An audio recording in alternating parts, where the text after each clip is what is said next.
you, Rahamin, for having this event, having me along to talk about our forays into ecological living and to talk about our farm, Rosnay, and our way of life and our wines and food products that we grow organically at our farm. We've been going for nearly 20 years. To put you in perspective, we're right in the middle of the Central West. Like, we are central. We're in the Cowra wine region, a little village called Canowindra, population 2,000. Beautiful soil. It's got the same rich volcanic red clay soil that they have up at Orange, but a warmer climate and really reliable water coming from the Blubula River that flows from over here, over at Carcoar, and flows down past Canowindra over to Goolagong and into the Lachlan River from there. This is what the farm looked like when we started. So this part of it's got a few trees, but other sections of it completely no trees at all. They actually called it, the neighbours used to call it the Nullarbor, and it's quite common in the area. It's good farmland, so it's good soil, but it's too valuable and so fully cleared. Like, the farmers have just cleared it totally. There's not many of these old original white boxes left. And so when we came, the first thing we did was just start planting trees. And over the first 5 years or so, we planted like thousands of trees. A few of them died when the drought started, but you'll see photos later. So here we have some well-ripened Shiraz grapes late in the season. So that shrivel is good, actually, if you want intense red wine. And that's me and Till. So Till's a German woofer who was living with us at the time. So woofers are willing workers on organic farms. And I was a woofer in New Zealand, so I reckon it's great and it's a cheap way to travel and learn about a culture.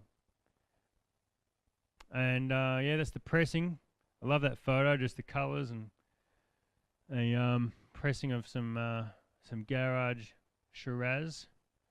And I should probably mention that our first garage wine, which was totally handmade and totally following all the rules, was a Cabernet, and it won the Organic Wine Show last year.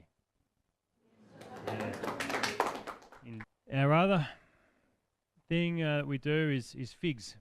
So that'll do for the wine talk, but basically figs, we had a tree in the backyard at Mum's and just fell in love with those figs. They were just so good, and you just looked into it and they are so well suited to the soil and the climate. And they're such an obvious crop to grow. And so we planted some. We did the same thing. We propagated and planted our own cuttings. And then years later we realised that you don't just plant crops because they're easy to grow and suited to the climate. They're actually very tricky.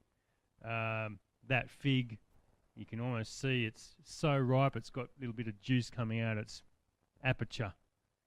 And when that starts to happen, you've only got a few days to get it to the consumer. So the second stream is drying them, and we just dry them on these plastic mesh racks. And next one. That's after drying them, so they're ready to clean off the racks. And you've got to try the walnut and fig bread. It's just beautiful. And that's got those figs in it. And we're also doing chocolate dipped. Haven't mentioned that to anyone yet. Chocolate dipped with organic Ecuadorian chocolate from Orange, from the Origin Chocolate Company. As well as just dried figs. They're different to the imported version because they haven't been cooked. They haven't been poached. Like, generally, my understanding, and they're very cagey about how they do it, but my understanding is they're blanched before drying to speed up the drying process, and then they're dried at high temperature. Whereas these are not blanched, they're just sliced in half and put on a rack and then dried at low temperature, like less than 40 degrees. So the enzyme of the fig is still intact. All the goodness of the fig is intact. The flavour's intact, and the colour, the colour's intact. So it's totally unlike the semi-glacé sort of dried figs that you get in imported. Of course, they're more expensive because there's a lot of labour involved. But that's one of my favourite products. I just love the dried figs. They're great. And you just put a few in your pocket in the morning and they'll keep you going all day.